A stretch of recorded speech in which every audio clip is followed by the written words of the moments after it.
Smartphone manufacturers have been telling us for years that thanks to features like portrait mode, they are good enough to replace a standalone camera. Well, I think that is a load of crap, but I do realize that even if I gave out these stylish belt holsters for free, convincing everyone they should carry around a proper camera like my Fuji X-T2 is an uphill battle. So since you guys are going to use whatever's already in your pocket, I guess I need to spend some time figuring out which one of these is closest to good enough. And speaking of good, Zotac Magnus EN1070 Mini Gaming PC comes VR and AAA game ready. Check it out in the link in the video description.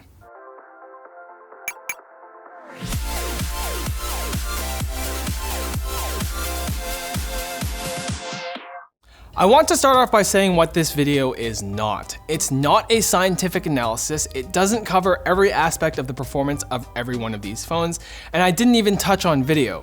And it is not even representative of the best work I could do with them as an imaging professional. What it is a collection of my thoughts from using these cameras in a wide variety of different scenarios, as most people would use them. No third-party apps, full auto mode with tap for metering and focus as my only manual controls.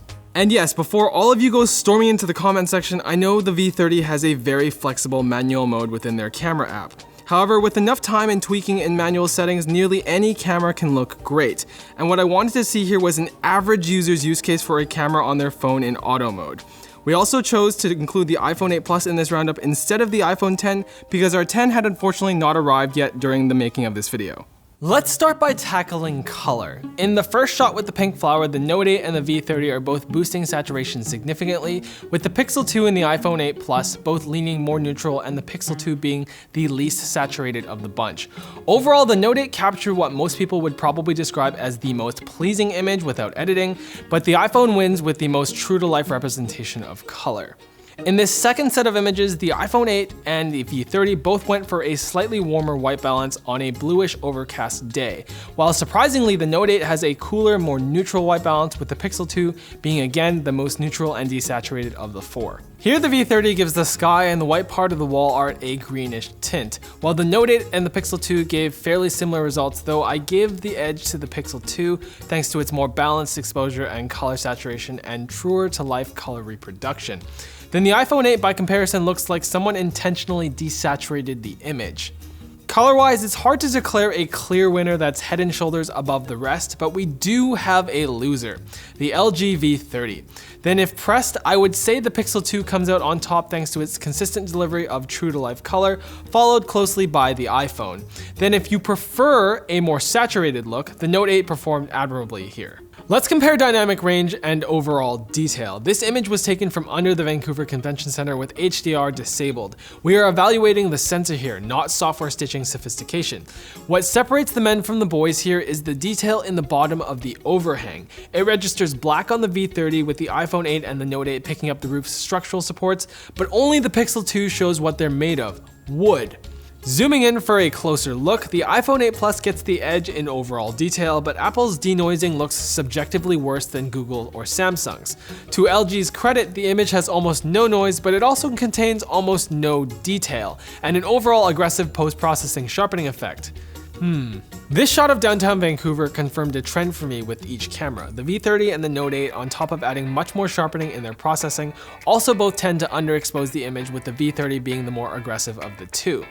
Looking at the detail in the bottom of the stairs here, it registers nearly black on the V30's image, with the Note 8 faring better overall, but still underexposing compared to the iPhone and the Pixel 2. The iPhone image here, while brighter and holding more detail in the bottom of the stairs, also has some noisy artifacts under the stairway. The Pixel 2 strikes a good balance in overall exposure and contrast. It doesn't retain as much detail as the Note 8 under the stairs, but the rest of the image in the Pixel 2 shot has more neutral and true-to-life colors. Let's look at low light. In this test image, the V30 turns in the worst performance by far, not even registering the tree behind the lamppost. Then things get a little interesting. The images from both the iPhone and Note cameras seem to have compensated for the greenish hue of the park lighting, while the Pixel 2 did not. Not everyone will appreciate Google's approach here. Linus preferred the artificial compensation and better detail rendition in the tree in the iPhone image, but from a technical standpoint, the Pixel 2 lost less detail in the highlights and once again was more true to life. I prefer Google's interpretation of this scene. This shot of a pile of tree branches shows again that the V30 just doesn't compare to the other phones in this roundup. The Pixel 2 and the iPhone both have a similar overall exposure, but the iPhone's cleaner blacks are quite noticeable in the sky. Then the Note 8 pulls off surprisingly good performance here. They're a touch over sharpened, but there's a lot of detail in those branches. I found the iPhone image most pleasing, but once again, the Pixel 2 was the closest to actually being there. I'm going to get into portrait mode next, but first I want to talk about a couple of things we've seen so far. As I mentioned before, the V30 tends to heavily underexpose the image of the same scene compared to the Pixel 2 and the iPhone, with the Note 8 only going about half as far typically. And it's also pretty clear that both LG and Samsung bump up the saturation of their cameras to deliver what they consider to be more pleasing photos, at the cost of some accuracy. But the biggest trend that stood out to me was the iPhone's inconsistent metering of exposure.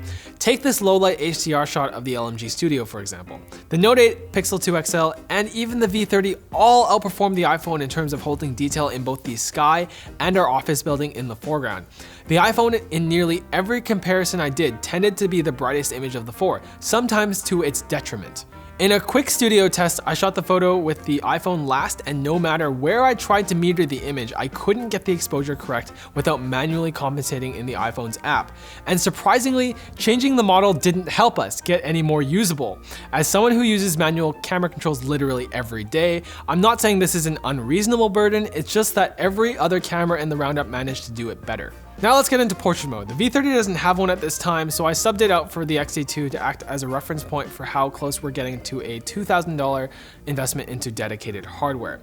This first shot shows while the Note 8's dynamic range really falls apart in their live focus portrait mode, they did a reasonably good job of blurring the background, but cropping in on Max's face, the image is pretty soft and noise is heavy. The iPhone outdid the Note 8 pretty handily, doing a great job with its artificial bokeh effect and retaining more detail when we zoom in. The Pixel 2 fared best in overall exposure and detail, but Google's algorithmic single lens processing technique completely missed the mark on its depth map, leaving out the blur effect on the majority of the right of the image. This second shot has the Note 8 coming out really soft in the detail of the image with a huge loss of information in the highlights. The iPhone performed better but still feels soft overall, with the Pixel 2 missing its blur effect on the bench here, but otherwise really impressing with its overall exposure and sharpness. As a bonus, it had the most accurate color to my eye.